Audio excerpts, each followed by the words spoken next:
ಅಸ್ಸಲಾಮು ಅಲೈಕುಂ ವರಹಮತುಲ್ಲಾಹಿ ವಬರಕಾತುಹು. ಪ್ರಿಯ ಸಹೋದರರೇ, ಮೊಹರ್ರಂ 10ನೇ ದಿನ ಇಸ್ಲಾಮಿನಲ್ಲಿ ಅತ್ಯಂತ ಮಹತ್ವವುಳ್ಳ ದಿನವಾಗಿದೆ. ಈ ದಿನಗಳಲ್ಲಿ ನಾವು ಅಲ್ಲಾಹನ ಕರುಣೆ ಮತ್ತು ಅನುಗ್ರಹವನ್ನು ಪಡೆಯಲು ಕೆಲವು ಉತ್ತಮ ಅಮಲುಗಳನ್ನು ಮಾಡಬೇಕು. ಅಲ್ಲಾಹು ನಮಗೆ ತೌಫೀಕ್ ನೀಡಲಿ. ಮೊಹರ್ರಂ 10ರಂದು ಮಾಡಬೇಕಾದ ಪ್ರಮುಖವಾಗಿ 6 ವಿಷಯಗಳನ್ನು ಶಾರ್ಟ್ ಆಗಿ ಹೇಳುತ್ತೇನೆ, ಗಮನ ಬಿಟ್ಟು ಕೇಳಿ. 10ರಂದು ತಪ್ಪದೆ ಮಾಡಿ. ಅಲ್ಲಾಹ್ ನಮಗೆ ಭಾಗ್ಯ ನೀಡಲಿ. 1ನೇದಾಗಿ ಜಮಾತ್ ನಮಾಜ್. ಆಶುರಾ ರಾತ್ರಿಯಲ್ಲಿ ಹಯಾತ ಮಾಡಬೇಕು. ಅದಕ್ಕೆ ಪ್ರಮುಖವಾಗಿ ಮಗರಿಬ್, ಇಶಾ, ಸುಬಹಿ ನಮಾಜುಗಳನ್ನು ತಪ್ಪದೆ ಜಮಾತ್ ಆಗಿ ನಿರ್ವಹಿಸಬೇಕು. 2ನೇದಾಗಿ ಪ್ರಾರ್ಥನೆ, ದುಆ. ಈ ರಾತ್ರಿಯ ದುಆವನ್ನು ಅಲ್ಲಾಹನು ಎಂದಿಗೂ ತಳ್ಳಿ ಹಾಕುವುದಿಲ್ಲ, ನಿರಾಕರಿಸುವುದಿಲ್ಲ, ಅದನ್ನು ಸ್ವೀಕರಿಸುತ್ತಾನೆ. ಆದ್ದರಿಂದ ಪೂರ್ಣ ಮನಸ್ಸಿನಿಂದ ಪ್ರಾರ್ಥಿಸಬೇಕು. 3ನೇದಾಗಿ ಕುಟುಂಬಕ್ಕೆ ಉದಾರತೆ ತೋರಿಸುವುದು. ಈ ರಾತ್ರಿ ಮತ್ತು ಹಗಲಿನಲ್ಲಿ ಕುಟುಂಬದವರಿಗೆ, ಮಕ್ಕಳಿಗೆ ಹಾಗೂ ಪೋಷಕರಿಗೆ ಉತ್ತಮ ಆಹಾರ ಮತ್ತು ಅವರಿಗೆ ಇಷ್ಟವಾದ ವಸ್ತುಗಳನ್ನು ಕೊಡಿಸುವುದು, ಸಂತೋಷಪಡಿಸಬೇಕು. ಇದು ಮುಂದಿನ 1 ವರ್ಷದವರೆಗೆ ಆರ್ಥಿಕ ಸಮೃದ್ಧಿ ಮತ್ತು ಅನುಗ್ರಹಕ್ಕೆ, ಬರಕತ್ತಿಗೆ ಕಾರಣವಾಗುತ್ತದೆ.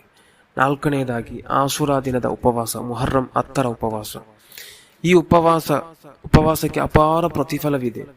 60 ವರ್ಷಗಳ ನಿರಂತರ ಆರಾಧನೆಯ ಪುಣ್ಯ ಹಾಗೂ 70 ಹಜ್ ಮತ್ತು ಉಮ್ರಾದ ಪ್ರತಿಫಲ ಲಭಿಸುತ್ತದೆ ಎಂದು ವಿದ್ವಾಂಸರು ಕಳಿಸಿಕೊಟ್ಟಿದ್ದಾರೆ, ಅವರ ಕಿತಾಬಿನಲ್ಲಿ ಉಲ್ಲೇಖಿಸಿದ್ದಾರೆ. ಉಪವಾಸದ ನಿಯತ್ತು: ಮುಹರ್ರಂ ತಿಂಗಳ ಸುನ್ನತ್ ಉಪವಾಸ, ಅದೇ ರೀತಿ ಆಶುರಾ ಉಪವಾಸ, ರಂಜಾನ್ನಲ್ಲಿ ತಪ್ಪಿ ಹೋದ ಕಲಾಹದ ಉಪವಾಸ, ಎಲ್ಲವನ್ನು ಒಟ್ಟಿಗೆ ನಿಯತ್ತು ಮಾಡಿ ಉಪವಾಸ ಹಿಡಿಯಬಹುದು. ಗಮನಿಸಬೇಕಾದ ಅಂಶ: ಉಪವಾಸವಿದ್ದಾಗ ಇತರರ ಬಗ್ಗೆ ಚಾಡಿ ಹೇಳುವುದು ಅಥವಾ ಸಾಮಾಜಿಕ ಜಾಲತಾಣಗಳಲ್ಲಿ ಕೆಟ್ಟ ಕಮೆಂಟ್ಗಳನ್ನು ಹಾಕುವ ಮೂಲಕ ಇದರ ಪ್ರತಿಫಲವನ್ನು, ಪುಣ್ಯವನ್ನು ಕಳೆದುಕೊಳ್ಳಬೇಡಿ. 5ನೇದಾಗಿ ರೋಸು ವಾಟರ್. ಅದಕ್ಕೆ ಸೂರಾ ಫಾತಿಹಾವನ್ನು 1 ಬಾರಿ ಅಥವಾ 3 ಅಥವಾ 7 ಬಾರಿ ಊದಿರಿ. ನಂತರ ಆ ನೀರನ್ನು ಕೈಗೆ ಹಾಕಿ ಮುಖ ಮತ್ತು ತಲೆಗೆ ಸವರಿಕೊಳ್ಳಿ. ಇದು 1 ವರ್ಷದವರೆಗೆ ಎಲ್ಲ ರೋಗಗಳಿಂದ ಮತ್ತು ನೋವುಗಳಿಂದ ರಕ್ಷಣೆ ಹಾಗೂ ರೋಗ ನಿರೋಧಕವಾಗಿದೆ ಎಂದು ಮಹಾತ್ಮರು ಕಳಿಸಿಕೊಟ್ಟಿದ್ದಾರೆ. 6ನೇದಾಗಿ ವಿಶೇಷ ವಿಕ್ರ್ ಮತ್ತು ದುಆ ಆಗಿದೆ. 1ನೇದಾಗಿ ಲಾ ಇಲಾಹ ಇಲ್ಲಾ ಅಂತ ಸುಬ್ಹಾನಕ ಇನ್ನಿ ಕುಂತು ಮಿನಲ್ ಝಾಲಿಮೀನ್. ಲಾ ಇಲಾಹ ಇಲ್ಲಾ ಅಂತ ಸುಬ್ಹಾನಕ ಇನ್ನಿ ಕುಂತು ಮಿನಲ್ ಝಾಲಿಮೀನ್. ಈ ದಿಕ್ರು 40 ಬಾರಿ ಅಥವಾ 100 ಬಾರಿ ಪಠಿಸಿ. ಈ ದಿಕ್ರು ಹೇಳಿದರೆ ಒಬ್ಬ ಯಾವ ನಿಯತ್ತಿನೊಂದಿಗೆ ಈ ದಿಕ್ರು ಹೇಳುತ್ತಾನೋ ಅದು ಅವನಿಗೆ ಸಿಗುತ್ತದೆ ಎಂದು ಮುತ್ತನಬಿ ಸಲ್ಲಲ್ಲಾಹು ಅಲೈಹಿ ವಸಲ್ಲಂ ಅವರು ಕಲಿಸಿಕೊಟ್ಟಿದ್ದಾರೆ. ಅದೇ ರೀತಿ ಹಸ್ಬಿ ಅಲ್ಲಾಹು ವ ನಿಅಮಲ್ ವಕೀಲ್, ನಿಅಮಲ್ ಮೌಲಾ ವ ನಿಅಮನ್ ನಸೀರ್. ಹಸ್ಬಿ ಅಲ್ಲಾಹು ವ ನಿಅಮಲ್ ವಕೀಲ್, ನಿಅಮಲ್ ಮೌಲಾ ವ ನಿಅಮನ್ ನಸೀರ್. ಈ ದಿಕ್ರು 70 ಬಾರಿ ಹೇಳಬೇಕು. ಅದನಂತರ ಈ ಕೆಳಗಿನ ದುಆವನ್ನು ಪೂರ್ಣ ಇಖ್ಲಾಸಿನಿಂದ 7 ಬಾರಿ ಓದಬೇಕು. ಅಂದರೆ ಆ ವರ್ಷದಲ್ಲಿ ಅವನಿಗೆ ಮರಣ ಬಾರದಂತೆ ತಡೆಯಲು ಮತ್ತು ದೀರ್ಘಾಯುಸ್ಸು ಲಭಿಸಲು ಇದು ಕಾರಣವಾಗುತ್ತದೆ ಎಂದು ಉಲಮಾಗಳು, ಮಹಾತ್ಮರು ಕಲಿಸಿಕೊಟ್ಟಿದ್ದಾರೆ. ಯಾವುದಾಗಿದೆ? ಸುಬ್ಹಾನಲ್ಲಾಹಿ ಮಿಲ್ ಅಲ್ ಮೀಜಾನಿ ವ ಮುಂತಹಲ್ ಇಲ್ಮಿ ವ ಮಬ್ಲಗರ್ ರಿದಾ ವ ಜಿನತಲ್ ಅರ್ಶಿ ಲಾ ಮಲ್ಜಹ ವ ಲಾ ಮಂಜಾ ಮಿನಲ್ಲಾಹಿ ಇಲ್ಲಾ ಇಲೈಹಿ. سبحان الله عدد الشفع والوتر وعدد كلمات الله التامات كلها.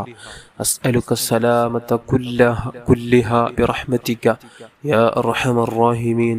ولا حول ولا قوة إلا بالله العلي العظيم. وهو حسبي ونعم الوكيل، نعم المولى ونعم النصير. وصلى الله تعالى على نبينا خير خلقه سيدنا محمد وعلى آله وصحبه وسلم أجمعين. ಇದರ ನಂತರ ಇವತ್ತು ಮಾಡಬೇಕಾದಂತಹ ಒಂದು ಪ್ರಮುಖವಾದ ಇಬಾದತ್ ಸೂರಾ ಇಖ್ಲಾಸ್, ಕುಲ್ ಹುವಲ್ಲಾಹು ಅಹದ್ ಎಂಬ ಸೂರತ್ತು ಈ ರಾತ್ರಿ ಅಥವಾ ಹಗಲಿನಲ್ಲಿ 100 ಬಾರಿ ಓದಬೇಕು. ದೊಡ್ಡ ಪಾಪಕ್ಷಮ ಮತ್ತು ಸ್ವರ್ಗದಲ್ಲಿ ಅರಮನೆ ಪ್ರತಿಫಲವಾಗಿ ಸಿಗುತ್ತದೆ ಎಂದು ಮಹಾತ್ಮರು ಕಲಿಸಿಕೊಟ್ಟಿದ್ದಾರೆ. ಅದೇ ರೀತಿ ಸೂರಾ ತೌಬಾದ ಕೊನೆಯ 2 ಆಯತುಗಳು ಲಕದ್ ಜಾಅಕುಂ ರಸೂಲುಂ ಮಿನ್ ಅನ್ಫುಸಿಕುಂ ಎಂದು ಪ್ರಾರಂಭವಾಗುವ ಈ ಆಯತ್ತುಗಳನ್ನು ಸಾಧ್ಯವಾದರೆ 1000 ಬಾರಿ, ನಿಮಗೆ ಎಷ್ಟು ಆಗುತ್ತದೆ ಅಷ್ಟು ಬಾರಿ ಓದಿ. ಈ ದಿನಗಳಲ್ಲಿ ಮಾಡುವ ಪ್ರತಿಯೊಂದು ಇಬಾದತನ್ನು ಅಲ್ಲಾಹನ ಸಂತೋಷಕ್ಕಾಗಿ ಪ್ರಾಮಾಣಿಕವಾಗಿ ಮಾಡೋಣ. ಅಲ್ಲಾಹ್ ನಮ್ಮೆಲ್ಲರ ಅಮಲುಗಳನ್ನು ಸ್ವೀಕರಿಸಲಿ, ನಮ್ಮ ಪಾಪಗಳನ್ನು ಕ್ಷಮಿಸಲಿ ಮತ್ತು ಈ ಲೋಕದಲ್ಲೂ ಪರಲೋಕದಲ್ಲೂ ಒಳಿತನ್ನು ಅನುಗ್ರಹಿಸಲಿ. ಆಮೀನ್ ಯಾ ರಬ್ಬಲ್ ಆಲಮೀನ್. ಅಸ್ಸಲಾಮು ಅಲೈಕುಂ ವರಹ್ಮತುಲ್ಲಾಹಿ ವಬರಕಾತುಹು.